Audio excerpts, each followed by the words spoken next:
Welcome to the Hawkeye Sidekick podcast.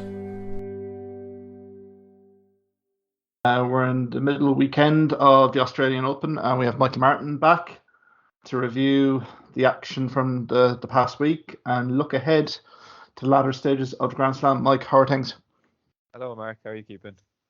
Good now, good. So we've had kind of the Novak pre-distractions. We have had a few storylines during the week, particularly Daniel Medvedev's kind of assessment of some of the crowds in Melbourne. No Great Britain interest, all gone come the first week of Grand Slam. And we do have an awful lot of fancy players still with a chance of winning both in the men and women's. And again, can't really be remiss of us not to mention Nick Kyrgios as well, just in terms of his kind of comments in terms of a doubles coaching fight threats and stuff. So, but it's been an interesting tournament so far, Mike.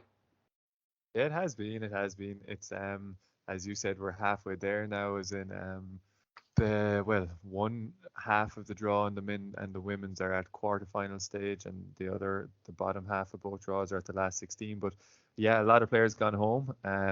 If people know or they mightn't be aware, each draw would start off with 128 players. So obviously you're down to 64 then by round 2, and by round 4 is your last 16. So yeah, a lot of people gone home. And Novak Djokovic, that story actually seems a long time ago, which is no harm. The tennis has been good. I've seen a bit of it. It's on Eurosport anyways, where I'm watching it. And just for people to be aware, there's an 11-hour time difference to Melbourne. But like this week in particular, there's quarterfinals, semi-finals. So those matches are one of them at least of the semi-finals and the quarterfinals. They'll be on at 8 a.m. Irish time. So if you're working from home, which a lot of people still are, it'll be on Eurosport there at 8 in the morning. So you'll actually be able to watch it, even though you might think it's in the other, it's the other side of the world. It's still not a bad time to catch it. Exactly, Mike. Yeah, because various schedules there, the Melbourne organisers have made it very conducive to particularly the late night kind of tennis fixtures there in Melbourne as well, in Rod Laver Court.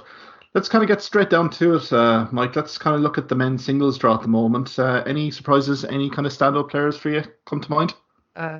Yeah, so very interesting is if people were listening last week, or people might recall that I tipped Alex Zverev to go all the way. He's the number 3 seed from Germany. So as I said at the time, not a big risk to tip him. A lot of people would have tipped him, but that was the big news this morning when I woke up. He actually lost in the 4th round. So in the last 16, he lost to a guy called Denis Shabalov, if I'm pronouncing that correctly, but a good up-and-coming player, a 22-year-old from Canada, and the number 14 seed. So like obviously a very good player. But still, it's one of those ones. He beats Zverev in 3 straight sets, 6-3, 7-6, 6-3, and you just are beginning to think, like, will Zverev actually ever bring it in one of the Grand Slams? It's a bad loss for him, like, as in to go down so easily and in a tournament that was kind of there to be won, and for him kind of to stake his claim as, the next big player, the next big thing, because he's been threatening to do that for a few years, but it's kind of one of those things, until he actually goes and does it, people will always kind of doubt him. Yeah, there does seem to be a little bit of mental baggage now. It's Zverev, particularly after that exit this morning. Just didn't seem to be any fight with him at all. I mean, Shapovalov was just literally superior in all aspects. I mean, 6-3, 7-6, 6-3 was the final score here. And I mean, to be perfectly honest, it didn't flatter the Canadian one bit. I thought he was completely dominant from the initial exchanges. Yeah, and like, this guy is really good, and he's another guy in the mix of, like, will he be one of the big names for the next 5-6 years? And he could well be. He's a left-handed guy as well. Interesting story, or interesting background story, is in his mum, as far as I'm aware. I heard this only in the last week, because obviously he's a name that's becoming more prominent, but his mum was a tennis player herself. She played on the Soviet Union teams, so obviously good genes, we'll say, and then moved to Canada. And like a lot of these tennis players that you're hearing of now, they put in a lot of effort into him as a young child, as in they're really committed to it. And I suppose he's reaping the rewards now, as in he's playing Nadal in the quarterfinals. So that should be a real kind of interesting one and a real nearly battle of the generations. Exactly, because Rafa, he did have some issues, particularly in the last round, but back to his old dominant self against Manarino from France, who's always thereabouts in the Grand Slams. Again, a tight enough first set this morning, 7-6, but then the second and third sets, Nadal's game really did kind of put this game to bed fairly quickly, 6-2, 6-2. It looks like a very fascinating quarterfinal, as you would say, Mike. Yeah, and like, isn't Rafa you just can't stop the man? As in, like, he's flying through the draw. Has he dropped one set maybe, Mark? I'm not 100% sure on that, but his games or his matches have gone pretty smoothly for him. And look, he's just such a tough competitor. Like, I mean, you just can never write this guy off. We were all kind of thinking maybe that it'd be Zverev and Nadal in the quarterfinal. And again, you'd be thinking, okay, this is Zverev's chance to kind of lay down his marker, take out one of your big three. Well, there's only one of them in it this year, as we know. But like, take Nadal out and kind of announce himself that, and the next big name, I'm going to kind of be a prominent player over the next couple of years. But like, he let himself down this morning, so it'll be interesting to see how Shapovalov does now against Nadal. And like, you just could never discount or go against Rafa, could you? He's some operator. Yeah, and I mean, his body issues seem to be not present so far. He's been moving around the court so well, conditioning phenomenal. So I think that is a fascinating side, or a fascinating quarterfinal. And then you have the first quarterfinal on the top side of the draw. I'm delighted to see Gael Monfils. His renaissance continuing. Another straight sets win. And then Berrettini as well from Italy, beating Carreno Busta from Spain, 7-5, 7-6, 6-4. That should be a very interesting other quarterfinal on that top side of the draw. I mean, a massive opportunity for even Gael Monfils to, dare I say, dream about a semi-final and maybe getting into a Grand Slam final at the start of the calendar year. Yeah, like, Gael Monfils is a guy who's been around for a long time. I think he's 35 years of age, but like, super talented, always a great athlete. Like, if you're lucky enough to get to see him play, he's what you'd call like a great shot maker, as in he can just hit winners from anywhere, and he's just very entertaining to watch. As in, I think, having my research done fully on this now, but my memory of it is I think he made a Grand Slam semi-final at least once at the French Open. I'm thinking that could be back around 2009. So he's around on tour a long time and has had a brilliant career. I mean, if you looked up he's won, probably the prize money he's won. I mean, he's had a fantastic career without ever getting to that top step. But I actually saw him this morning, and he's just, he seems to be like that, fit and healthy and moving well, and like, he's dangerous. Like, he's seeded 17, but he's a guy in the draw that I'd say other guys want to avoid if he's playing well, because he can just he can kind of compete with anyone. Yeah, he seems completely rejuvenated, doesn't he? Real hunger and determination this morning against Carreno Busta, who's a very solid opponent, particularly in the Grand Slams. And I just said, Monfils can compete with anyone. But Berrettini, we kind of know. He's emerged pretty much in the last year and a half. I mean, the Wimbledon Grand Slam, a final appearance, and he continues to grow and mature and develop. And I think that was a very good performance from him today. And I mean, that's a massive opportunity for either Berrettini and Monfils really to get to that semi-final. And I mean, naturally enough, there's Nadal or Shapovalov in that other quarterfinal side. But again, these guys, if they're in form, will definitely pose problems for Nadal or Shapovalov in the last four. Yeah, it's one of those tournaments. As we know, Djokovic isn't there. We discussed that long enough. But at the start of this tournament, the minute Djokovic was out, a lot of people would have really fancied their chances. And as you said, Berrettini, he's well established now, Wimbledon finalist last year, number 7, seeded 7, so number 7 in the world, and like, very talented, has a lot of, has a good all-around game. So yeah, won't be afraid of Monfils, even though he knows he's very good. And, will fancy his chances. You're going to have to beat a Nadal or a Djokovic or a Federer, really, if you want to win one of the Grand Slams. That's usually how it goes. So why not beat Nadal in the semi-finals if he gets there? And they know each other so well, like, they won't be afraid of going out there, and they'll fancy their chances, basically. Yeah, bringing it deep into the match as well.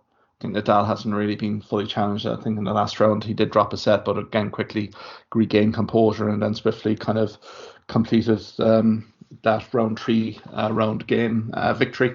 But then on the other side of the draw here, Mike, you're kind of looking down through the names that are still in this: the Minyar, Jannik Sinner, Taylor Fritz, Tsitsipas, Marin Cilic, Felix Auger Aliassime, Maxime Cressy, and then you have Daniel Medvedev. Again, seen as what Zverev has basically done this morning. I did tip Medvedev, but again, I saw his comments about, the Melbourne crowd there during the week, and I'm kind of like, you should just literally shut up, particularly if you wanted kind of a little bit of support for you, particularly latter end of the stage of the tournament. That's pretty much gone now. But how do you see that side of the draw panning out, Mike? Yeah, to give you a very short answer, I think Medvedev will come through it. I know, again, some people might have seen it, as you said, he played Kyrgios in the second round, wasn't it, during the week, and beat him in 4 sets, Mark, I think, wasn't it? He did indeed, yep. Yeah, but the crowd were obviously enough there on Kyrgios' side with him being Australian, and for people who don't know Nick Kyrgios, like, maverick would be a good word for this guy, as in he's like been around a good few years, super talented, like could potentially have been winning Grand Slams, has the game to do it, has had a good career, but never fulfilled his potential, is what people would say. But like, he is super talented and like dangerous. Anytime you're playing against him, he could beat you, no matter who you are. But Medvedev did very well. He handled it quite well on court, as in didn't really show much emotion, but then kind of let off steam in the interview afterwards, and was having a go at some of the Australian crowd or Australian supporters for making noise and booing him between first and second serves, etc., which wouldn't be very that's not very sporting at all. It wouldn't go down too well. But look, he held it together very well during the match, is probably the main thing, and then had a pop at them. But if you remember back, Mark, to Medvedev won the US Open last year. So in 2021 he won the US Open, but in 2020 in New York he had something very similar. Like, he basically got on the wrong side of the crowd earlier on in the tournament, and kind of loved to play the role of the villain, essentially. And I don't know, maybe that motivates him. Maybe he kind of, me against the world kind of thing, or me against the crowd. And so I actually don't think it'll affect him too much. I mean, he's number 2 in the world, so he's the top guy left. So it's his tournament to win, really, if he can go and do it. Yeah, if he can keep composure, yeah, and you bring up a magnificent point there, Mike, in terms of past Grand Slams. It's almost like a motivational tool for him, me against the world, a little bit, just to kind of get that out there, and as you say, be the kind of villain of the piece a little bit. Granted, he should have known what to expect. Homegrown player in a homegrown Grand Slam. So it shouldn't have been no surprise to him. But it's almost that kind of G up, just to kind of literally, dare I say, to maybe get to the next level. And I mean, the draw looks, he doesn't have Nadal for a start, but then there are some very, very dark horses in here. Like, I'm seeing a Marin Cilic, Felix Auger Aliassime tie here in the last 16. Looks an absolute belter, just in terms of, Cilic will always bring a hard court specialist, and the Canadian is coming in with a good rich vein of form. So I mean, it is kind of laden with a few kind of tricky games here for Medvedev, if he can get through Maxime Cressy as well, who's kind of an unknown quantity here and may just literally have nothing to lose against Medvedev in the last 16. Yeah, it's you picked it out there, Mark. If I was going to, I don't know what time they're on, but if I was going to try and watch one of those last 16 matches tonight or tomorrow morning, I'd watch Cilic and Auger Aliassime, if that's how I pronounce it. Yeah, that could be brilliant. As in Cilic, 2014 US Open champion, so like that's 7-8 years ago. But like, he's again a guy who's been around for a long time, brilliant career, finals of Wimbledon, US Open finalist, Australian Open finalist in the past as well. I think Federer beat him in that. That's not that many years ago, maybe 2018. But like, a guy who's had a brilliant career, and yeah, definitely would fall into that category of very dangerous, as in he's back fit and healthy, and could put it up to anyone if he plays well. Like, so yeah, that match between himself and Auger Aliassime, I struggle with that pronunciation, but that's a real interesting one. That, again, if you want a generational kind of clash, Cilic about, I don't know, mid 30s perhaps, and Auger Alicieme is a young guy about 21, up and coming. So that would be really interesting to see how that goes. And if either of them, well, one of them obviously will get through to the quarterfinals, and they'll be playing, most likely be playing Medvedev. And again, yeah, whoever is playing Medvedev in that quarterfinal, they'll go out there and they'll have nothing to lose, so they'll be dangerous. Indeed, and we haven't even mentioned the CPAS here as well, the Greek, with Melbourne, strong Greek community there will really bandy around him. I mean, he has Taylor Fritz from the United States tomorrow morning early, which kind of bodes well there. I think it's an intriguing side of the draw. I think Mike, you'd be fair to agree with me here. Again, the Minyar as well, the Australian wildcard as well, is a kind of a fascinating pick here. There's still a little bit of home interest there as well. So yeah, putting your head on the block here a little bit, Mike. Who do you kind of fancy here to maybe get into the final next weekend? Yeah, so well, Zverev let me down, but if you look at it, Medvedev you'd have to pick, I'd imagine, and I'm gonna just go for Nadal, because how can you ever go against him? He's done it too many times, and Nadal has only won the Australian Open once. It's of the 4 Grand Slams, it's the one he's won least, but he's been in like 4 other finals, so his record in Australia is actually brilliant as well. Like he's a 5-time finalist, so like how can you ever go against him? And the main thing, as you said, Mark, is he looks fit and healthy. So that's nearly Rafa's biggest hurdle. If he's fit and healthy, he'll be a tough man to beat. Exactly. I think with Nadal, he hasn't really been pushed to the limits, in this tournament, and I think the 4-setter probably was a blessing in disguise for Nadal, get a little bit more quality game minutes under his belt.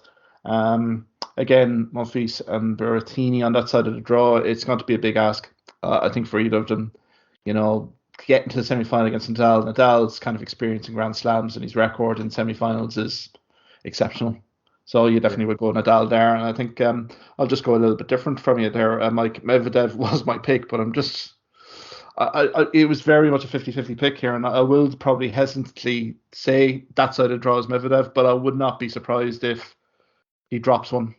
It may not be in this last 16, but maybe definitely in the quarterfinal if he comes up against a Cilic or Auger Alicieme, who is coming in with great form. I think the Canadian definitely could be a surprise package here and may get to the Grand Slam finals. So I got to say Medvedev for now. Keep with my pick, but there's a little bit of a warning disclaimer sign there, I would think, on that one for me.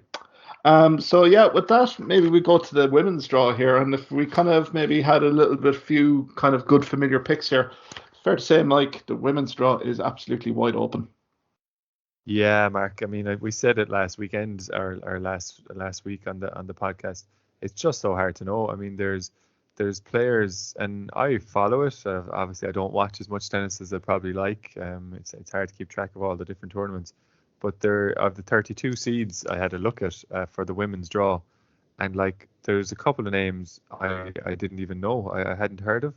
There's always so many good players. There just seems to be so many players around the same level. Like, so they have, they have a good run of form for maybe 3-4 months and get up the rankings, and then someone else kind of takes their place. But yeah, it's so hard to call. I mean, if we start at the top of the draw, I mean, the obvious one is Ash Barty, and she is the number 1 seed from Australia. I happened to see her play this morning, actually, against Anna Anisimova from America, who's a very good young player. I think she's 20 years old, and one for the future. And she was in a French Open semi-final, I'm pretty sure, at the age of like 17. So like, a player with a lot of potential. But like, Barty took care of her really well, as in, she seems to be flying through the draw. I've heard her interviewed a couple of times, seems nice and relaxed, because, we were kind of flagging maybe that it's nice to be in your home Grand Slam, but there can be pros and cons. You get the support, but you also get maybe a lot of pressure.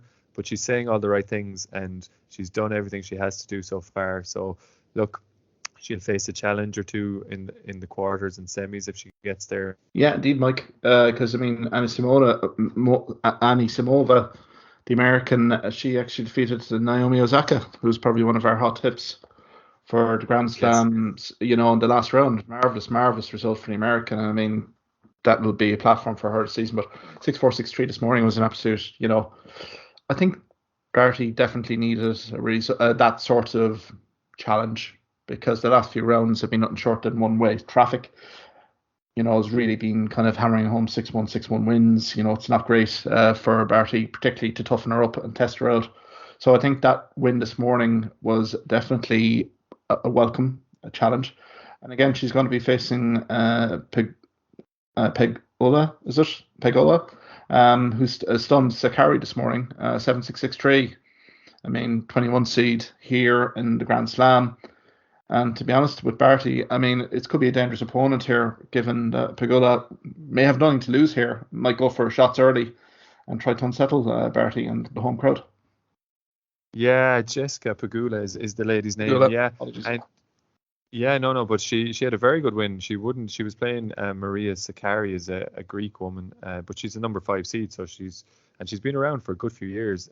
So it was a very surprising win probably for Pegula this morning, and relatively comfortable. So yeah, she must be playing well. I didn't see that now or anything, but like Sakkari would have definitely been fancy to come through that, and she was a lady I'd been tracking through the draw, because she'd been coming through the draw quite easily as well. So a bit of a surprise. So yeah, look, you never know. We were saying like Barty has gone through the draw quite easily so far. So does expectation in Australia, does that start to rise? She's now into the quarterfinals. There's more eyes on her. She gets more media attention. So yeah, the pressure is going to go up a notch or two. So if someone can maybe come out on the court, nothing to lose, and take the first set off her, now all of a sudden she's under a lot of pressure. Like, so it's an interesting one. It always is, and it'll be how she'll handle that pressure, because she's, as I said, she's doing everything so far. She's saying all the right things off the court, doing all the right things on the court. But yeah, it's never easy. It's getting down to the business end of it now. So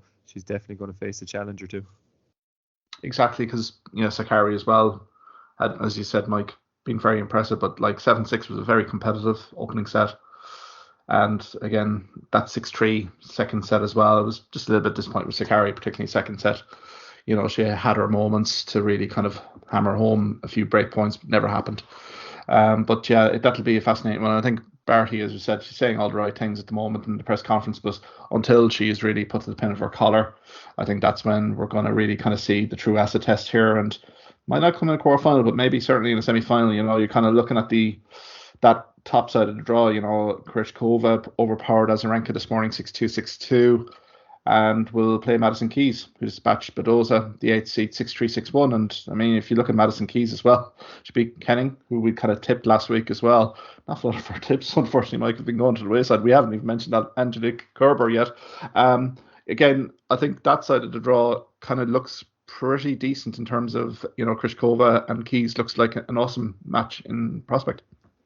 Yeah, well, I was only waiting for my chance to mention Angelique Kerber and just remind people that she lost in the first round, but and Mark tipped her. But anyway, it's very different. Like, as in, who knows? But in the women's in particular, it's very hard to call. But yeah, this lady Barbara Krejcikova is the number 4 seed, and she's like, if you aren't big into your tennis, you possibly wouldn't have heard of this lady at all, even though she won the French Open last year. And she's number 4 in the world, so she's obviously a super player and a super doubles player as well, by the way. But very not surprised she won, but she really gave Azarenka a good beating this morning, 6-2, 6-2. And Azarenka is a 2-time Australian Open champion. Now, it's a few years ago, like, oh God, maybe 2011, 2012, Azarenka, but she's still a very dangerous opponent. So that was a really good win and a very straightforward win. So yeah, I'd fancy her to beat Madison Keys in the quarterfinal, and you'd imagine she'd put it up to Barty big time in the semi-final. Completely agree with her, Mike. It's kind of set up beautifully there, I think. Krejcikova kind of coming in here. Again, Madison Keys is playing some good stuff at the moment, and that'll be a big test, particularly in the quarterfinals. But again, if we're looking for Barty to really be put to the pin of the collar, I think, definitely potentially a semi-final could be where we see that completely. Kind of going down to the bottom side of the draw here, I'm kind of looking at it, Collins, Mertens, and then you have Simona Halep, who I think, Mike, was one of your tips for the Grand Slam against the French lady Cornet. The Nice native has really kind of excelled in this tournament. So what are your thoughts there? Yeah, again, a lot of familiar names is in there. They're women who've been on the tour a relatively long time. Good players. I mean, Mertens from Belgium. She's like, she's been in the top 20, top 30 in the world for a good few years, very consistent. Danielle Collins, the same. She's been around for a few years. I think she could have made the Australian Open semi-final last year. Again, maybe I should have my research done on that, but I think that's true. And Elise Carney, as you picked out, Mark, she's having a great tournament, but she's a woman who's been around for a long time as well, and has had a very good career without ever getting into that top rank. But you know, they're all very good. Like Halep, yeah, being my pick. So you would, out of those four players, you'd still obviously have to pick Halep to get through to the semi-final. But you just never know, like, as in it's, and again, people, if they realize not the men's matches are best of 5 sets, so obviously first to 3 sets, whereas the ladies matches are best of 3 sets. So a best of 3 sets match can go by very quickly. So if you get off to a bad start, it can be over, before you maybe get into your stride. So like it's just hard to predict. But look, I'll stick with Halep to get to the semi-finals from that group of 4 players. Yeah, I'd kind of agree with you there, Mike. Simona Halep, her all-round game is so strong, so solid. It's great to see the likes of Cornet here, Collins, Mertens as well. But yeah, I can only probably see one person here emerging from that side of the draw into the semi-final. That would be Halep. And then you kind of look at the bottom side of the draw. The one player that's kind of sticking out, well, 2 players probably sticking out to me is Sabalenka facing Canopy, who did defeat Angelique Kerber. The fan club won't be over after this Grand Slam, Angelique. But then literally, I think Sabalenka, and then you have Swiatek as well playing Kriste as well, who's beaten Kvitova and Pavlyuchenko as well. So these look like 2 tasty, last 16 ties here as well. Yeah, and like again, Iga Swiatek she's a young girl, but like those 4 players, even though she's young, they'd all be very experienced. So you've no one who's like probably happy to be in the 4th round and content with that, as in they'd all obviously have aspirations to keep going. Like, I mean, obviously Sabalenka is the number 2 seed, so okay, she's seeded to get to the final, but she's only ever been in a Grand Slam semi-final. She's a player who's been quite consistent the last couple of years, so would fall into that category, you'd say, of she's ready to win a Grand Slam. She has the game for it. She ticks all the boxes, doesn't have any great weaknesses. So like, again, you would have to back her, but like Swiatek is dangerous. She's a French Open champion. She's number 7 in the world. So like, you'd imagine those 2 would end up playing each other in the quarterfinals. And I don't know, as in you'd have to go for Sabalenka on form and just on ranking, but like anything could really happen if those 2 met each other. The other 2 ladies are very good, Kerastea and Kanepi, but I would, if I had to pick, you would go for Sabalenka to make it through to play Halep in a semi-final. Yeah, I think Swiatek might have a good chance here, because Sabalenka's form, even though she's won, they've been 3-set matches, which is kind of indicating kind of blips in form mid during matches in their previous rounds. So I think Swiatek for me. I mean, it's great to see Cristia and Canopy there as well. They've been solid professionals, in the top 20, 30 of the world for quite a while coming in. But yeah, I think Swiatek and Sabalenka, and I'll probably go with Swiatek here, to be honest, to get to a semi-final. I think, her form has been very, very impressive. She's been blowing her opponents out of it in terms of her ground game, and all round game has been superb. So I'll probably go with the Polish lady there, and I suppose head on the block time, Mike. Who do you fancy in the final? Yeah, look, I'm going to go for Ash Barty or Ashley Barty. I mean, I'd like to see her win it, as in be good for Australia, good for Australian tennis, which like Australian tennis would traditionally be very strong. Like, I mean, in terms of Grand Slam winners, men's and women's, by the way. But like in the men, in the last few years, they've been struggling. Struggling by their standards, I suppose. Their last Grand Slam winner would still be Leighton Hewitt. So God, do I have a year for you in that? But that could be back in like 2002, something like that. So that's a big gap for Australian tennis. Indeed. So it'd be nice for Australia. It'd be nice for Ash Barty. She comes across very well. Seems to be a nice, grounded kind of person. So yeah, I hope she goes on to win it, and I'd pick Ash Barty. Yeah, likewise. I think Bartley. I think provided that she can keep her composure, keep cool under the pressurized situations, particularly in that semi-final. The semi-final might be kind of real, kind of tail of the tape here, how she goes. But I think you have to kind of give her the benefit of the doubt. It's a golden opportunity for her. She's playing very well at the moment. I think Simona Halep probably coming out of the other side of the draw. But I think on the other side of the draw, it looks, you could very easily argue about Swiatek and also Sabalenka as well to a certain extent. These are quality players, and on their day could beat Halep as well. So I think that bottom side of the draw kind of looks very fascinating, and there could be a bit of war of attrition here, particularly in the bottom side of the draw here, Mike. Kind of looking at very quality players here. I wouldn't be all surprised if these go 3 sets and go deep as well, which can only really help the top side players. So Bartley, as we've kind of basically said here, I think could be the chief recipient and a beneficiary of that. So yeah, so all good there. Yeah, you're right about that actually, Mark. The Australian Open is slightly unusual in that like the semi-finals aren't always on the same day. So you have a player who gets an extra day's rest basically before the final. And particularly they can be night matches. Like some of the men's matches in particular can go on for 5 hours, 4.5, 5 hours. So it makes a big difference if you have an extra day's rest. So that has been a factor in the past. What they have this year actually, and they didn't have in the past, is there's a tie break in the last set. So in the past, in your 5th set or in your 3rd set, it could have ended up like 12 games to 10 or 14-12, anything like that. The record at Wimbledon, if you remember, was it 71-69? Wasn't that John Isner and Nicholas Mahut a few years ago, which is ridiculous. Like they couldn't even walk for the next match. But so that could play factors in how they always say that, like, as in if you can get through the first 3-4 rounds quickly, you're obviously saving energy and saving your physical fitness for the quarters, semis and finals. So that will play a part. If you can get through those matches that little bit easier, you have more in the tank for the latter end of the tournament. So yeah, that's something to watch out for, and that's not to go back over, but that's exactly what you were kind of saying and we were saying about Nadal, as in he's come through it like he's pretty fresh, so he's dangerous.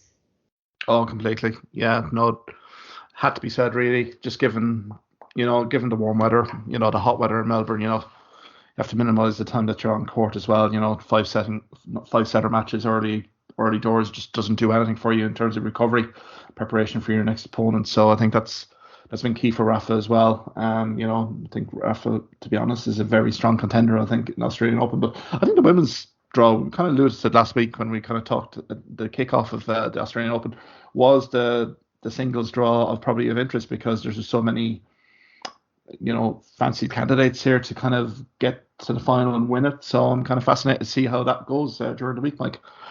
So yeah, we might leave it there, Mike. Thanks for your time. We'll definitely kind of touch base again, maybe kind of on Friday, just to see how things went. I know my picks have been an absolute bag of cats, really, to be perfectly fair. But let's maybe kind of come back in, later on during the tournament, see how things are going, and maybe kind of reflect the following week then on the finals. Yes, perfect, Mark. We'll do that. Yeah, thanks, Mike. Thanks for your time. Okay, take care. Bye-bye. Thank you for listening to this podcast episode. If you liked what you heard in this podcast, why not subscribe to the Hawkeye Sidekick podcast on either Amazon, Spotify, YouTube or Twitter platforms. You can also follow me at Hawkeye Sidekick on Facebook and Twitter for the latest sporting opinions, articles and reports.